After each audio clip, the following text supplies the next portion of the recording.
Hello, thank you for coming. Welcome, welcome. I thought I'd just kind of go quickly through what we said we'd do, and then you can think about whether we've done it or not at the end. So we said, if you looked at any of the material before this, that we're going to talk about thinking differently, challenging conventional thinking in the workplace, how to approach business challenges and changes with creativity and agility, ways to adapt your creative thinking to all work situations for fast problem solving.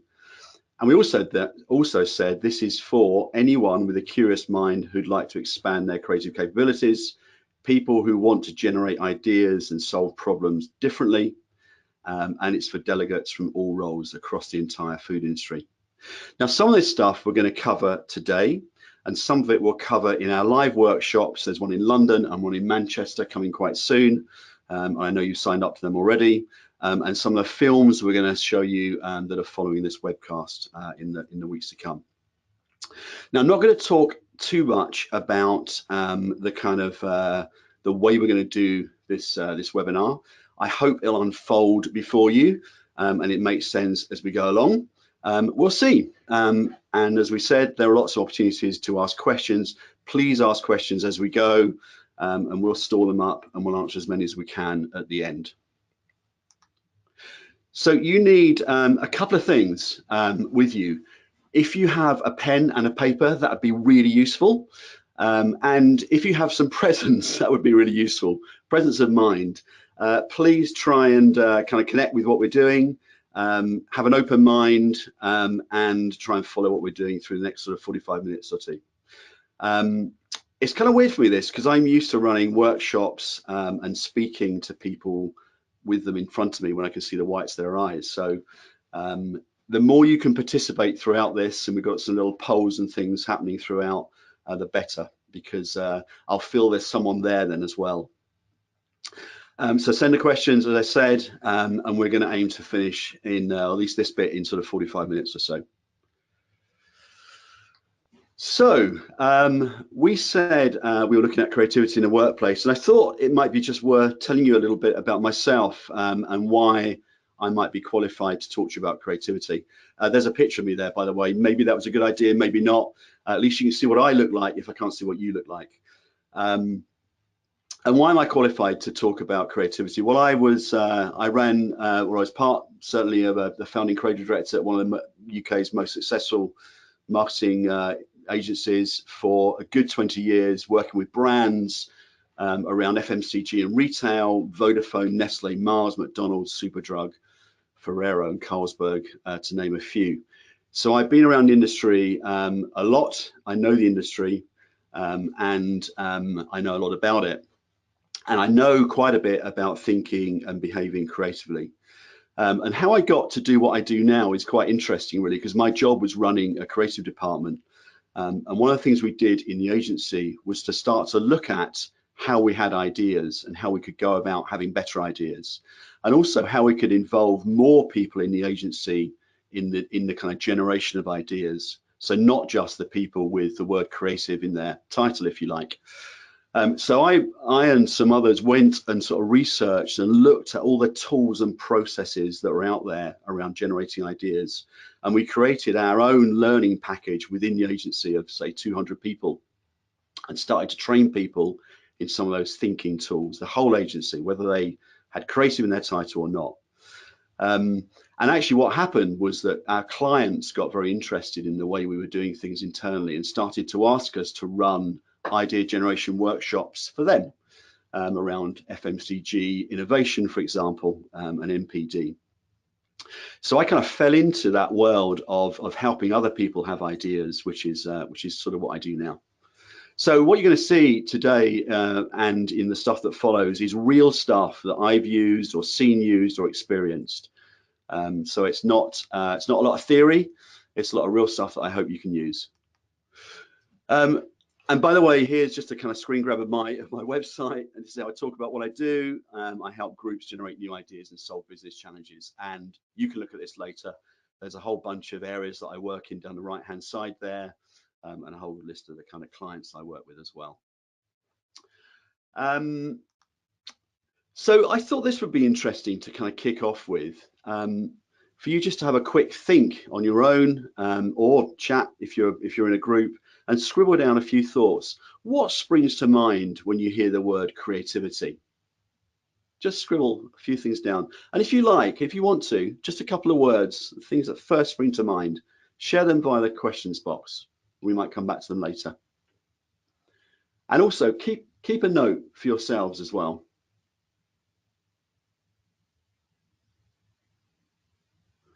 Just the first things that come into your head.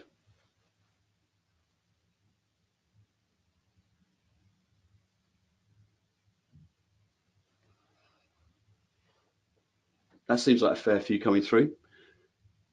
So we'll come back to that later. So we said this would be interactive, and here's something I'd like you to think about now. There's a picture of a plastic cup there, and it's a little game. You might have seen something like this before.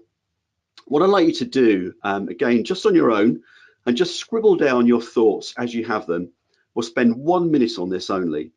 I want you to think about as many alternative uses as possible that you can think about for a paper cup. You might want to include the lid in that if you want to, doesn't have to, doesn't matter. As many alternative uses. So things that don't involve consuming a liquid from the cup, completely different things. How many can you think of? Start now, we'll give you 30 or 40 seconds or so.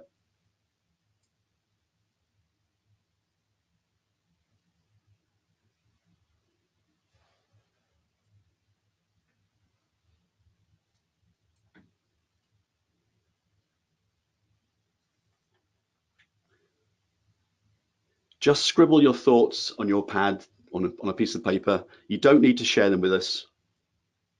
We'll come back to this later.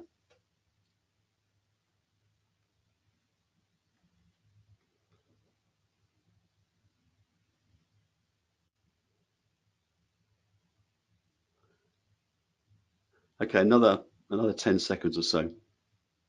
As many alternative uses that you can think of for a paper cup.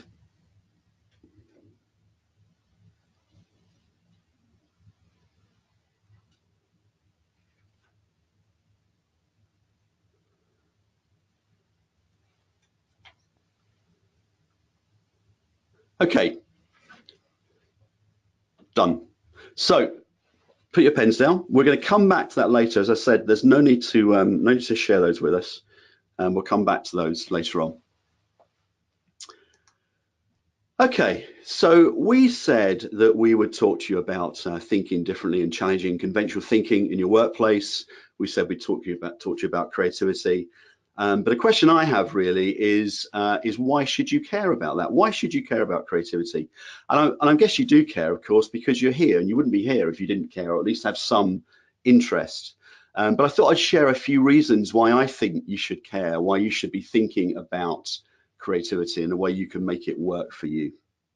And the first one is it's kind of personal, actually.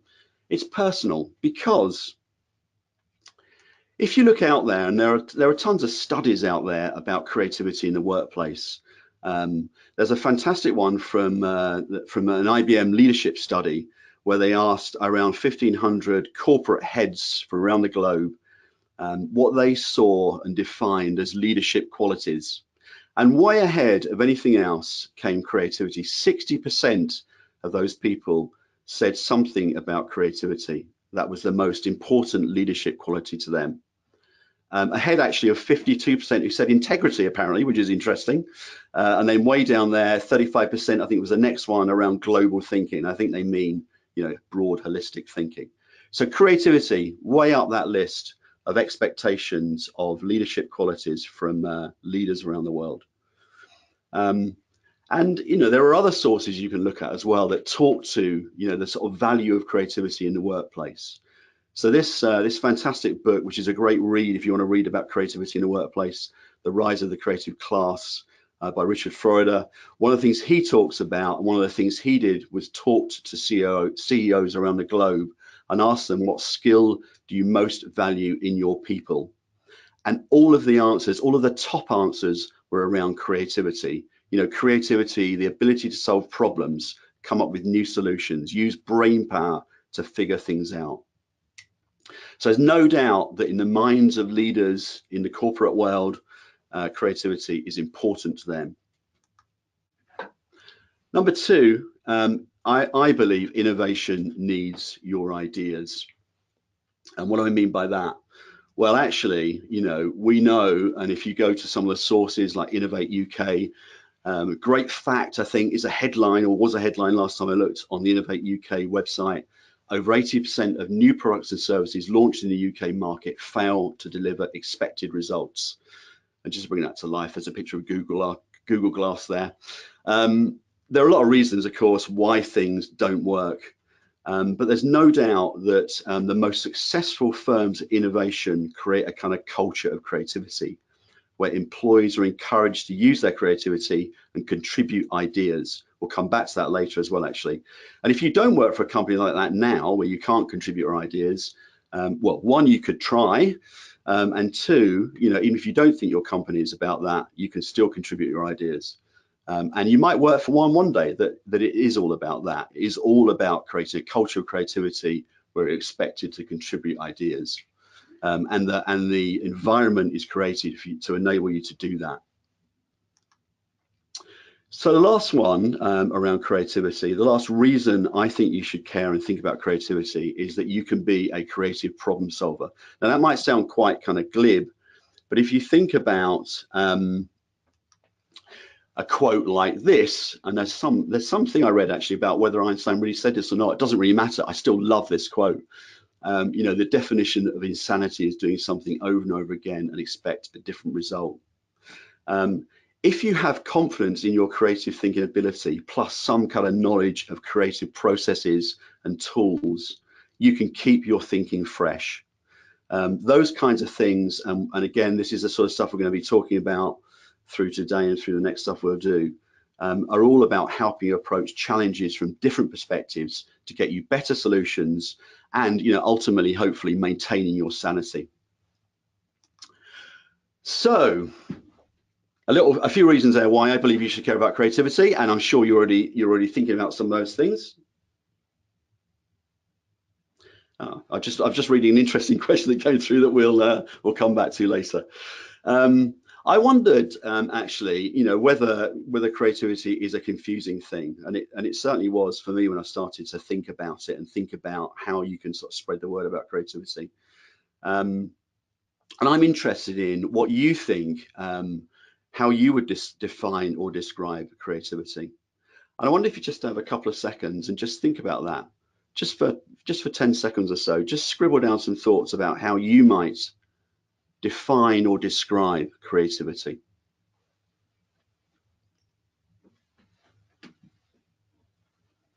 Just scribble the first things that come into your head.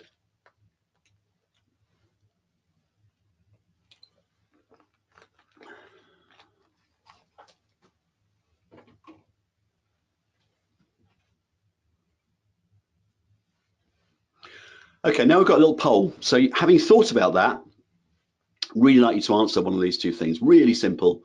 I'm confused. It's hard to define creativity. You might not be confused. You just might decide it's hard to define creativity. B, I'm not confused at all. It's easy. I know how to define creativity. So really quickly, just the first thing that springs to mind, just the first one of those that you think is the one that most applies to you. Be really interesting for us to see that.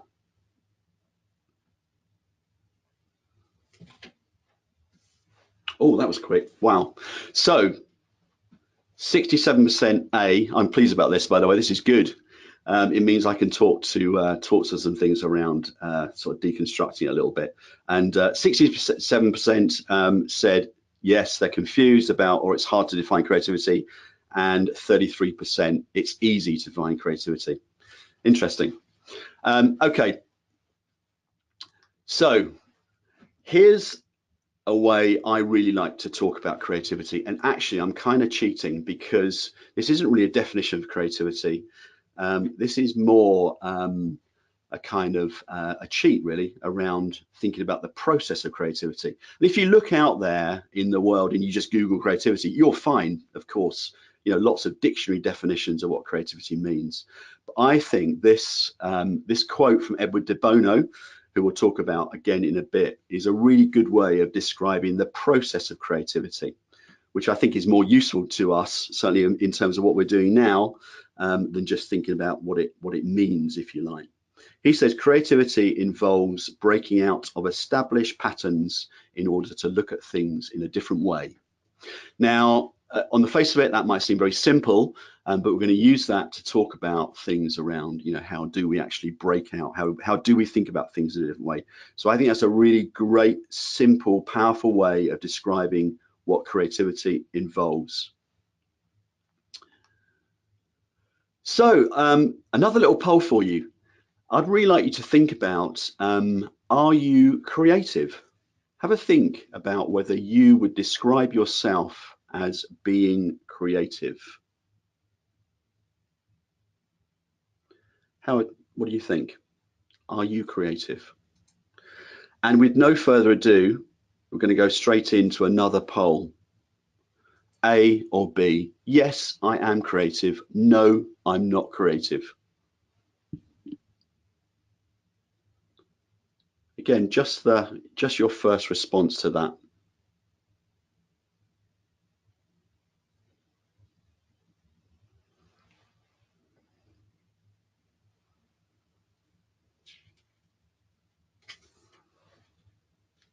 Oh, that's interesting. Okay, so I'm loving your speed of voting, by the way. This is great.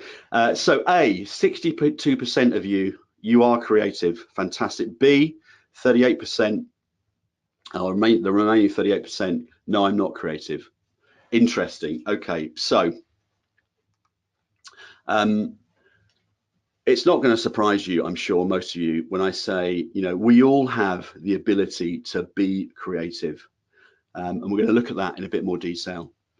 I would say that, wouldn't I? Because, that's what I do. And I really firmly believe that we all have the ability to be creative. But I'm not alone. And don't just take my word for it. Many commentators out there, the people that really know what they're talking about, as much as I do, if you like, say this. And there's stacks and stacks of research that proves that we all have creative thinking ability. Another great quote from that book, The Rise of the Creative Class, which I think is really powerful and something to think about. Richard Florida says, every human being is creative. The essential task before us is to unleash the creative energies, talent, and potential of everyone. Creativity is truly a limitless resource. It is something we all share. I think that's really interesting for a number of reasons that we'll come back to in a sec, but that's my favorite and most powerful quote about why creativity is in all of us, and what we should do about it as well. And to sort of talk to that a little bit, I just wanted to go back to that thing with the cup. So it doesn't matter how many ideas you had, actually, and I do this in front of real live people, although you're obviously live, I just can't see you. I do this with groups of people, and some people come up in a couple of minutes or a minute with 25 alternative uses for something. Some people might have 3 or 4, and there are all sorts of numbers in between. And it doesn't matter how many you've got, but I'm sure you all had ideas, right? That is important, because actually it's a demonstration of being creative.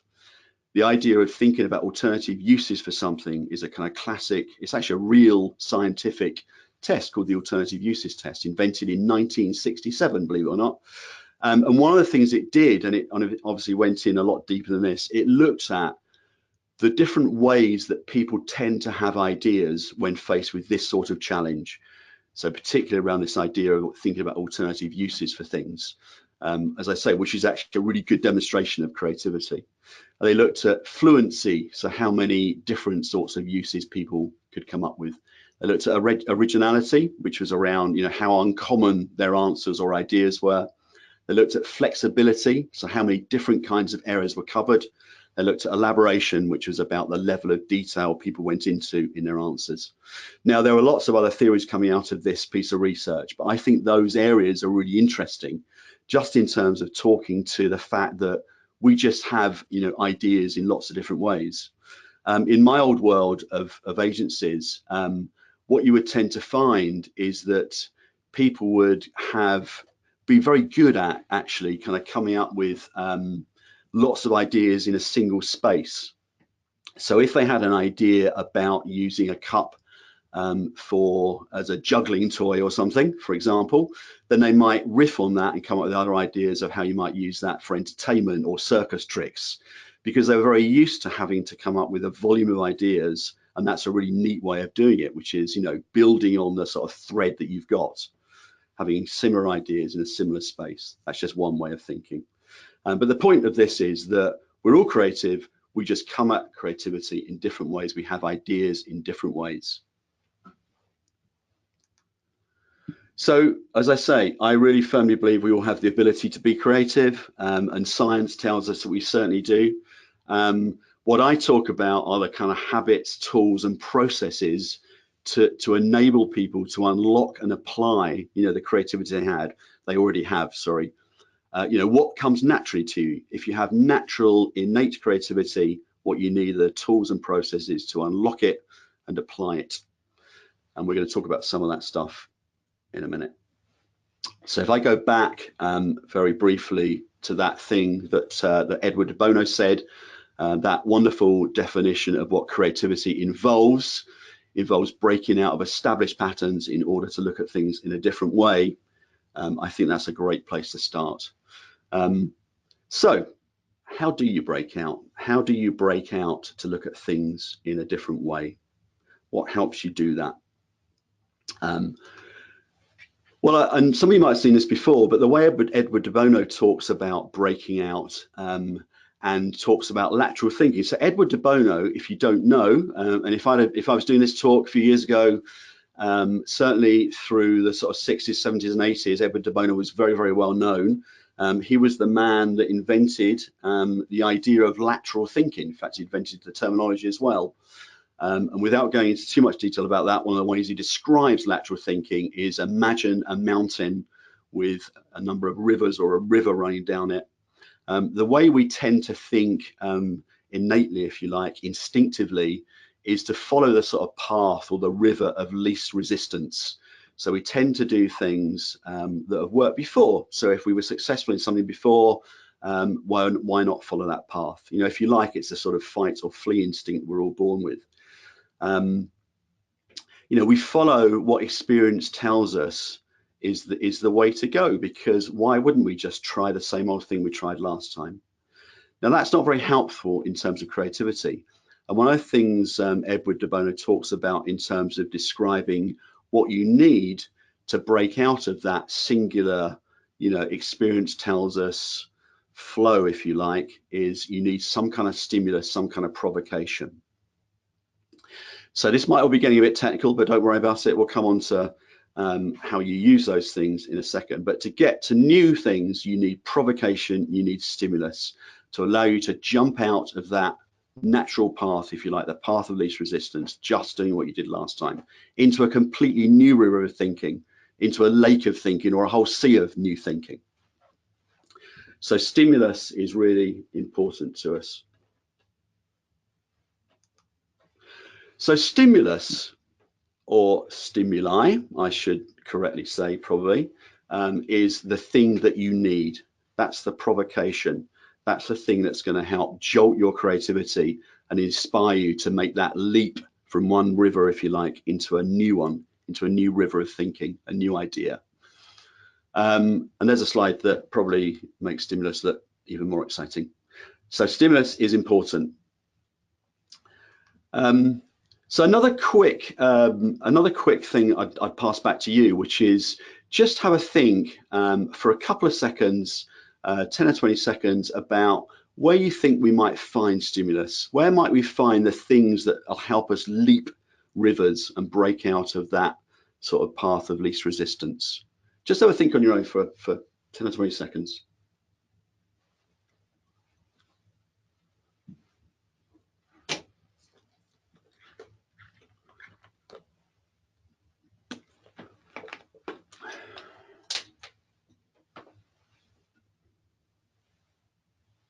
Okay.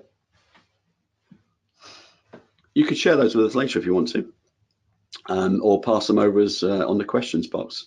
We'll come back to them. Now, I firmly believe there are two places to find stimulus. And one of them is around the kind of creative habits and behaviors that you can do every day, if you like, or constantly and consistently. Things you can do every day to stimulate your mind, to give you a sort of constant flow of stimulus, if you like. And on the right there, creative tools and processes are things that you can apply in a much more formal way to stimulate your thinking. So when you need to have specific ideas around a specific challenge.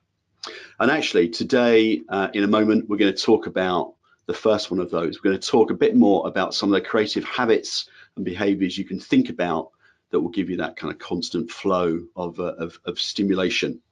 And in the workshop we're going to be doing, and in some of the films we put together, we're going to go into some more detail around specific creative tools and processes you can use to help you generate ideas in a more formal way.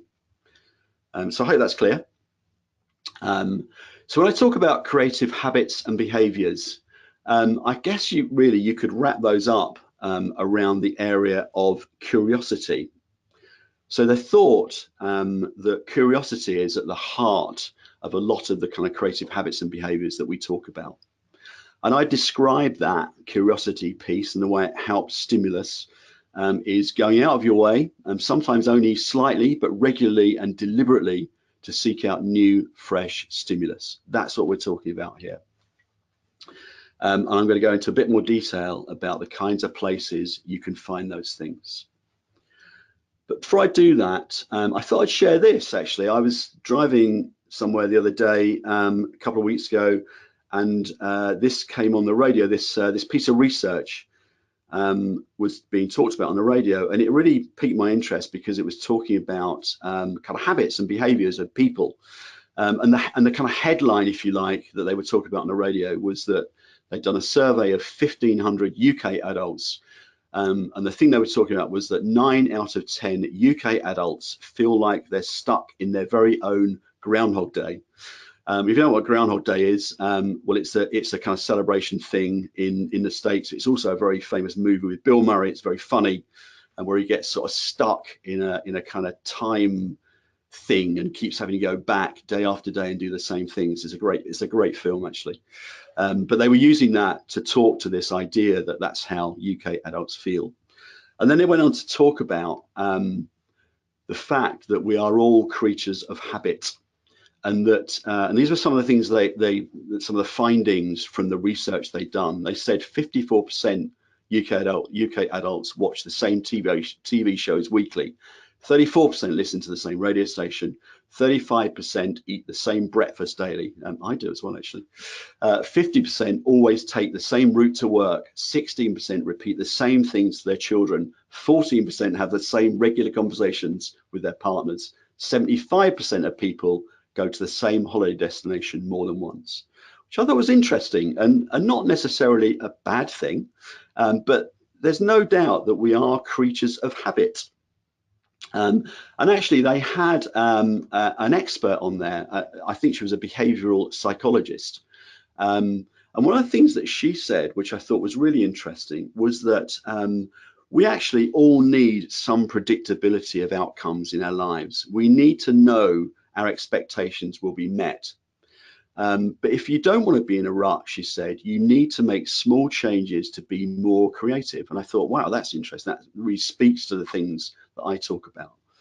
And I love this idea, actually, that we are creatures of habits. Of course we are. But we can make some small changes to bring more creativity into our lives. So there's a little bit of science around that. And you can think about whether you do some of those things on that list as well. I certainly know I do. So what I was going to share with you now to talk about or talk around some of those creative habits and behaviors are 5 what I'd call kind of curiosity fueling creative habits and behaviors. 5 areas where I believe you can fuel your curiosity to give yourself stimulus to think differently. And again, most of these come from my own experience, things that I've done or shown people, or people have shown me, and some of them come from kind of experts in the field. You know, there's a whole load of research out there around these kinds of things. So without any further ado, I'm going to run through some of those things now. And this is my subtitle, by the way, for that, 5 ways to become a creative junkie.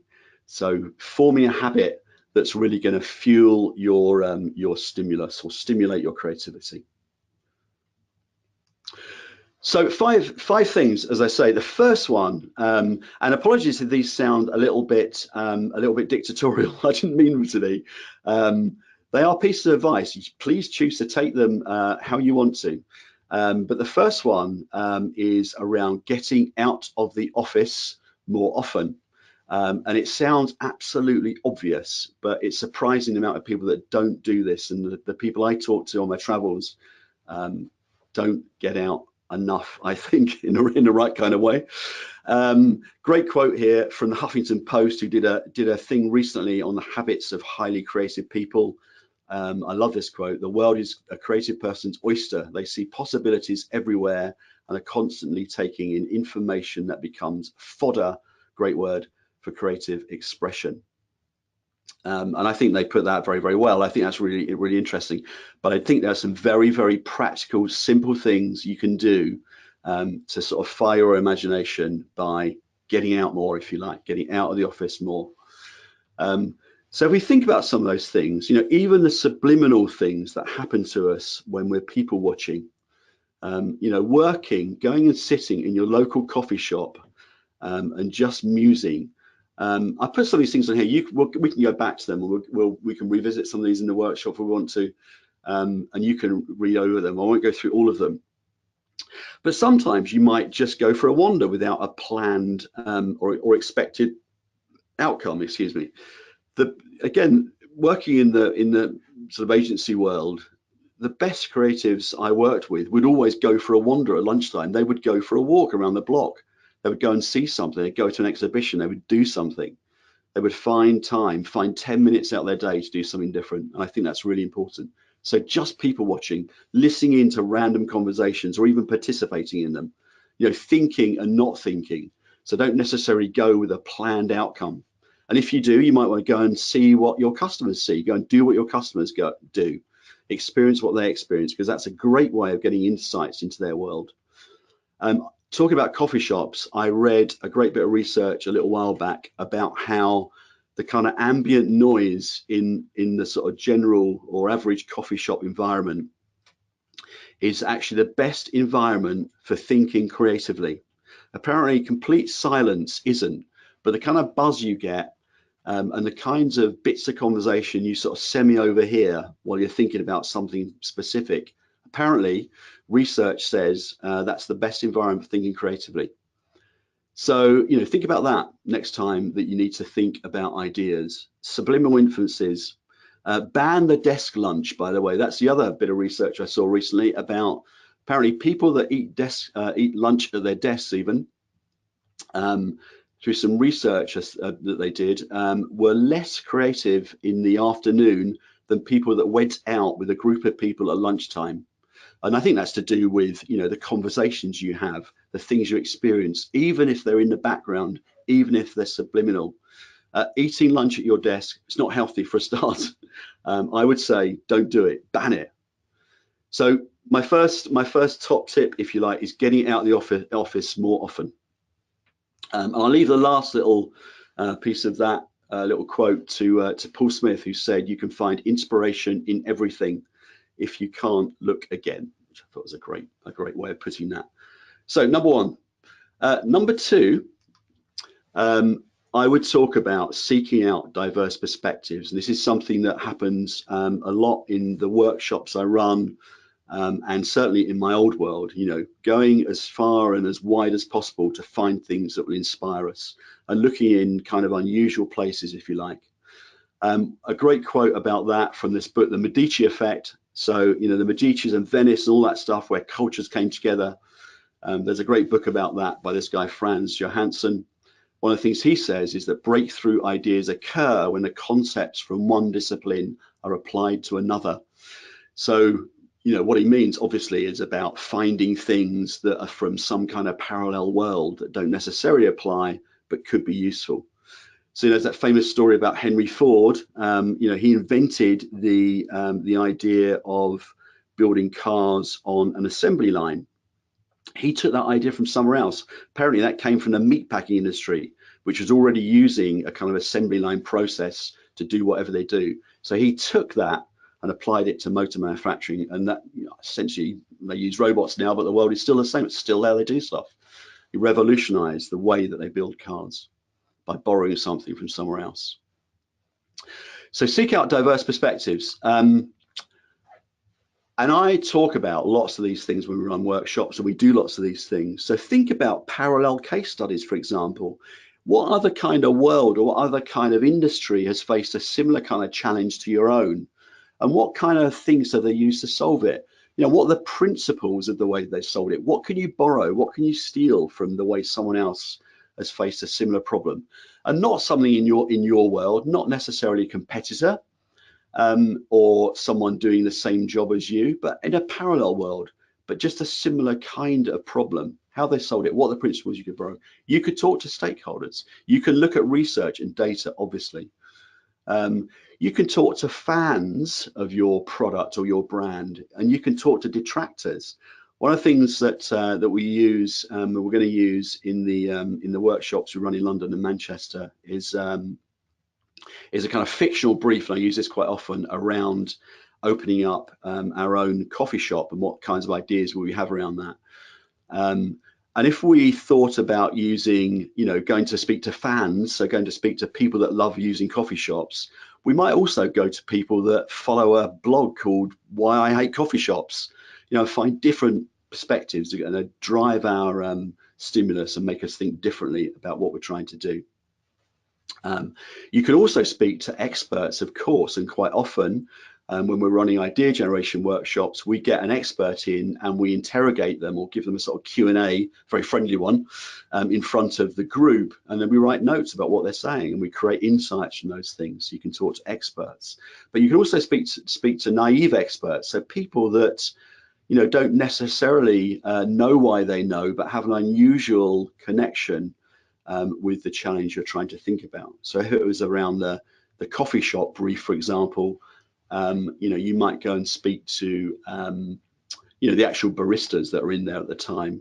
You might go and speak to the people that fit the coffee machines, so people that have a different, unusual connection to the challenge. So diverse perspectives is my second piece of habit and behavior. And I talk a lot about insights. Of course I would do, and they were something that were really important to us in my old world in agencies. And we used to have arguments actually about what an insight is. Is that an insight or isn't it? Is that just a fact? And I thought this was a great way of describing what essentially we're looking for here, which are insights. And Dave Trott, who's an old ad guy, amazing guy, writes a fantastic blog. He said, an insight is something you didn't know before, something that may change the way you think about the problem. So with all of these things, that's the stimulus we're looking for. What's going to change our minds about the way we think? What's going to help us break out? So number 3 on my top 5 is play more, being more playful. And that again might sound a bit glib, but actually this is really powerful. Again, there's stacks of research out there. There's a great playfulness and creativity study on Science Direct that they did recently. And one of the things they talk to is the sort of relationship between playfulness and humor, and how humor encourages playfulness, and the results can be greater creativity. And that's actually a really interesting survey to look at. They surveyed over 1,500 people, and they talked to them about playfulness and creativity. And I'm sure it's more scientific than this. They're Science Direct after all. But they believe that the people that reckon they were playful also reckon that they were more creative. And absolutely, from my own experience, playing more, being more playful and creating playful environments is really one of the few ways that we can think creatively as a group. And what, these are the kinds of things I mean at the top there. creating playful environments. So we all know, you know, the companies like Lego and all those companies we see the interiors of that have literally physical environments that encourage people to be playful. I'm sure you've all been into, you know, into the agency world, and you walk in and there's a kind of strategically placed football table or something in the foyer. And while those things might be a bit of a cliche, actually there's a good reason for that. You know, they know that actually getting people to sort of break down barriers, have fun, have a laugh, and informs their creativity, inspires their creativity. And playfulness, you know, isn't just for the sake of it. You know, it's about being non-competitive. It's about being humorous and being light. It's about breaking down some of the kind of bureaucratic constraints that we tend to build up in our workplaces. And I'm sure, you know, that there are things that you can do which are just about you and your team. They don't have to be about revolution within your business. You know, they might be. And again, I'm sure some of you have amazingly playful environments already. You know, I talked about permanent playful environments, physical environments. When we're running idea generation workshops, we always do them. We always create a space that feels really playful and fun. And of course, we run lots of energizers. There's a picture there of people throwing paper airplanes. One of my favorites I've been doing a lot recently, just to kind of wake people up and have a bit of fun amongst having ideas, is have a paper plane distance race. So there's loads of stuff like that you can do that brings humor and levity to the, you know, to the atmosphere you're trying to create. So being more playful.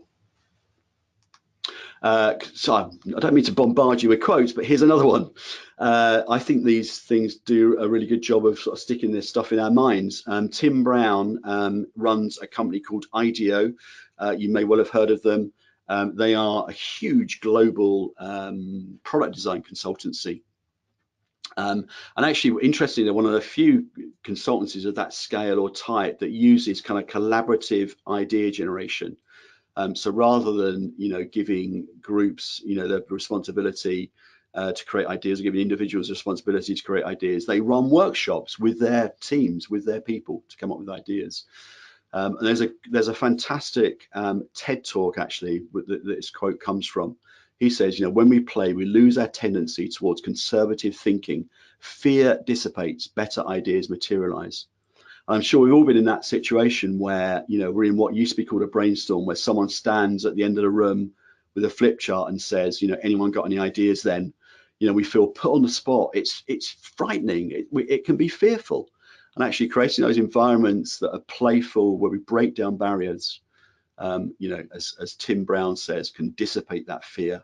And that's when better ideas come. So number 3, play more.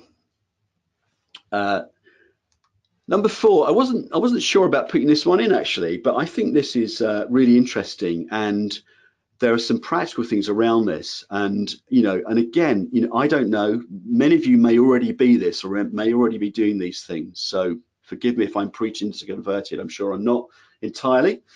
But positive disruption, be a positive disruptor. Again, I saw a great article the other day on the BBC News website. I think the headline, what it says here actually, was, you know, are you a disruptive talent like Richard Branson? And essentially this article was all about defining this type of person that they called a positive disruptor. And they talked to people from the business consultancy world. They talked to the world of manufacturing and industry about what those kinds of people meant to them.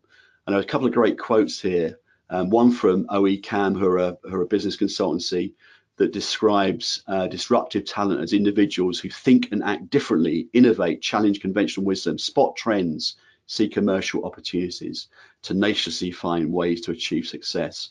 Now that's really easy for me to say, isn't it? And for him to say. And I think all of this stuff is a kind of question of degrees. There is interesting stuff to pick up on here, and I'll talk about a few sort of pointers in a sec. You know, this guy from AB Agri, who are obviously a big manufacturing company, said, you know, that we stress we're looking for candidates who'll be provocative, unbending, and relentless in their pursuit of the goal, prepared to argue and debate, not just to accept the norm. So it's easy for me to say be a positive disruptor, but you know, how can you do that? What does that mean? And here's some things here actually, which I think are relatively easy to think about if you think about that ability to be sort of positively disruptive, if you like. Again, you know, the best kind of creative people I've worked with, certainly in the creative industry, are people that sort of challenge themselves and you know, to think differently. They ask why, they question things. They don't just take it as read that that's the way we do things. They have a certain kind of attitude, you know, pretty much described in some of the things here. You know, they're not always easy to manage, those people, but they are willing to sort of stick their necks out and try new things and try new ways and to experiment and not afraid to fail. You know, there's sometimes they might fail, some they might fail, but they'll learn from it. So a few things here, a few things that I think, you know, don't mean that you've got to completely change the way you are, but might allow you to be a bit more positively disruptive in the way you think about certain creativity and the world around you as well. And as I say, it's all a kind of question of degrees. I think, you know, positivity, exuding some kind of infectious positive energy, enthusiasm, they're the people I want to work with and I wanted to work with in my old role.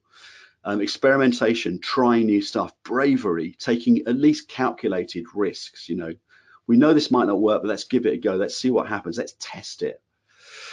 Rule breaking actually is a creative thinking tool, which is one of the big things going to be doing in the workshop, but challenging conventions, challenging the way things are done right now in this place. Just asking why do we do it like that? Is there another way, a better way? And learning from mistakes. You know, you've all heard of the sort of fail fast thing. If you're going to learn, then you need to learn quickly, and then you need to apply the things that you've learned. And then those things, those 1, 2, 3, 4, 5 things down the left-hand side there, they are actually, I call them rules, and they are rules really. They are some of the rules that we use when we're running idea generation sessions. And I think they speak really well to this space. They really speak to the idea of being positively disruptive. So when we run big idea generation sessions with different groups of people, these are the things we tell them. You know, if you're going to be here, then we can only know what you're thinking if you share it. So actively share your thinking, build on other people's ideas. You know, again, that's the real reason for creating ideas in a group. Crazy ideas are okay. They can be measured later on. Go for volume. Again, a volume of ideas, certainly in the way that we work running sessions, is really important to us. And suspend judgment. There's a time for having ideas. There's a time for measuring them afterwards. And I think those 5 things apply just as well to the world of being a positive disruptor. So Paul Arden said, even when we feel timid and we want to play it safe, we should pause for a moment and imagine what we might be missing. And I think that's something to think about in terms of that positive disruption. I'm going to rush through this last one because we're slightly over time, and I'm aware that we want to do some Q&A at the end. My last one actually is really simple, and it's being consciously curious. So when I talk about curiosity, you know, it's collecting things that you see. And that might just be taking photos on your phone. It might be typing things into your phone, into your notes, whatever. But I read a bit of research the other day that said actually having a notebook and writing notes with a pen, you know, into your notebook is actually a better way of capturing ideas than just typing them, because you think much less about what you're putting down. You're putting down, you know, more quickly the things in your head. And by the way, if you have a notebook, make it an expensive one, or as expensive as you can afford, because you'll keep it then, and you'll have a collection of them. Like I've got a lot of people that work in the industry I used to work in have got. So be consciously curious. I'll come back to Paul Arden in a second. So one of the things I'm going to ask you to go back to, maybe not for now, but I'd really like you to think about this, and maybe this is something you go back to post this this webcast, is to have a think about those 5 areas. If you want to, you don't have to do this obviously, but think about one thing, one new thing you could try tomorrow to test what I've been talking about around habits and behaviors. You know, think about one thing, one simple thing you could try tomorrow. Think about one new habit you could adopt. Think about one thing that you might want to do to involve and inspire the team around you. You know, whatever level you're at, it doesn't matter. It might be your department, your business, the team, the person that sits next to you. What could you do to inspire them as well? So something to think about there.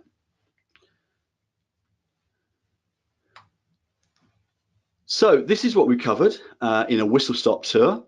Why should you care? Why should you care about creativity and thinking creatively? We talked a bit about the process of creativity, the way that Edward de Bono describes it. We asked, are you creative? We looked at breaking out. So how do you break out and what do you need to break out? We identified stimulus. We talked about the two kind of spaces where to find stimulus. And we talked about curiosity fueling habits and behaviors to help you find stimulus. And right at the end, there's a little challenge to act now. I would say act now and just try something. If you're interested in any of this stuff, give it a go. So what would also be really useful and helpful for you, I think, hopefully, would be to go back and look at the notes that you wrote early on. If you did write some notes, what first springs to mind when you hear the word creativity? Have a think now. Has your mind changed at all? Are you thinking any differently about creativity? I hope you are. Otherwise, I haven't done my job. Have a think and just write a few things down. You don't need to share them. And just have a think about how you think differently. Do you think you're creative? Do you think you have ability to think creatively? And you can just refer back to those yourselves. So, time for a Q&A. So we've got some questions. I'm going to choose a few of them, kind of at random.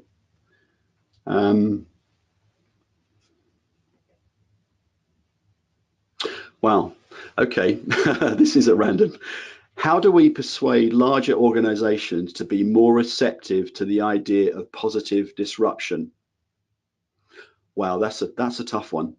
I would say that would take me a long time to answer. But I think that I think the place to start with that is starting with behaviors. Start with your own behaviors, and if you like, you know, how can you create a sort of mini revolution, even if it's within your team, within a few of you?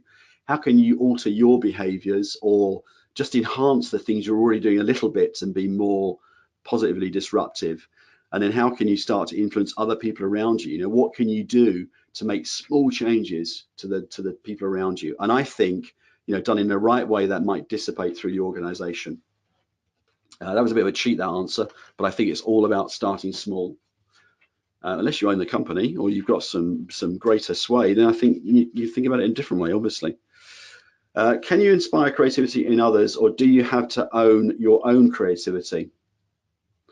I think that's a similar kind of question, really, in that I think this stuff is infectious. I think if you're being creative, I think you inspire other people to be creative. And again, you know, on another level, and we'll talk a bit more about this in the workshop, you know, if you start running, if you want ideas for something you're working on, whatever it is, and you involve other people in that and you demonstrate to them different ways of thinking, then I think that, you know, you can inspire creativity in other people. Again, whenever we involve people in creative workshops, you know, they go away inspired, and a lot of them are from your industry. They might not think they're creative, but once they've been shown some tools and they've been part of generating ideas, you know, they go away inspired to believe in their own creativity. What are the 3 best disruptive thinking tools? I'm not going to do that now because I'm going to do that in much more detail in the workshop. In fact, that's going to be our focus: disruptive thinking tools, how you use them.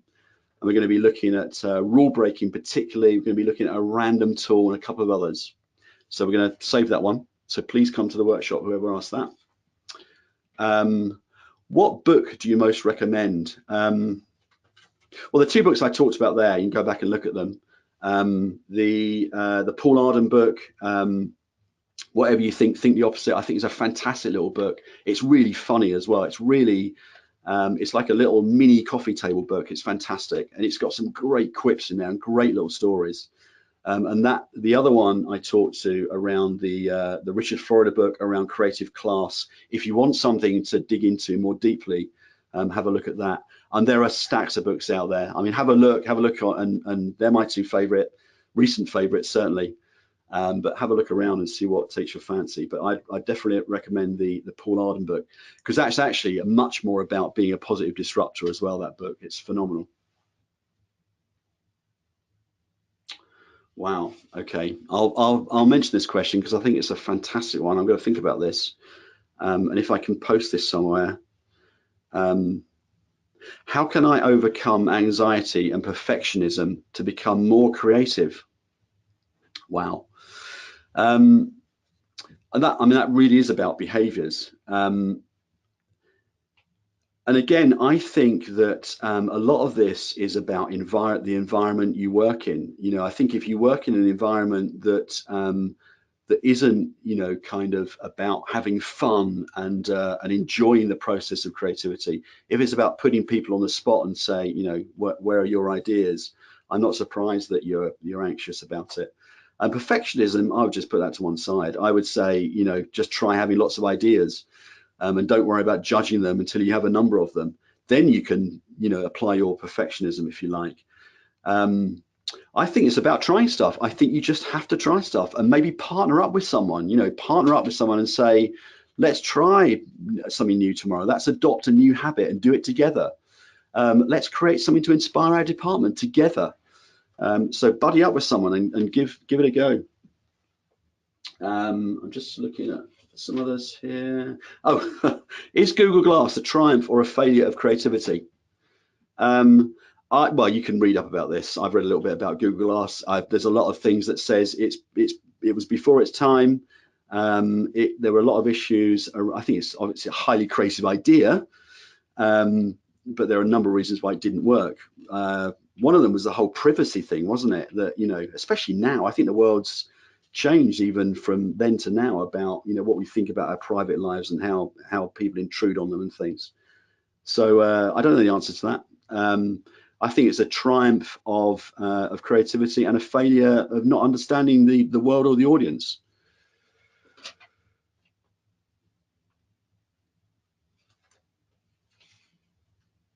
Okay.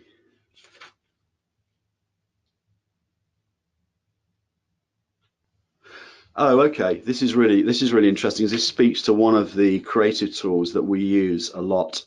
The question is, do you have any great examples of how asking people in other categories or spheres how they solve their problems led to useful insights for you?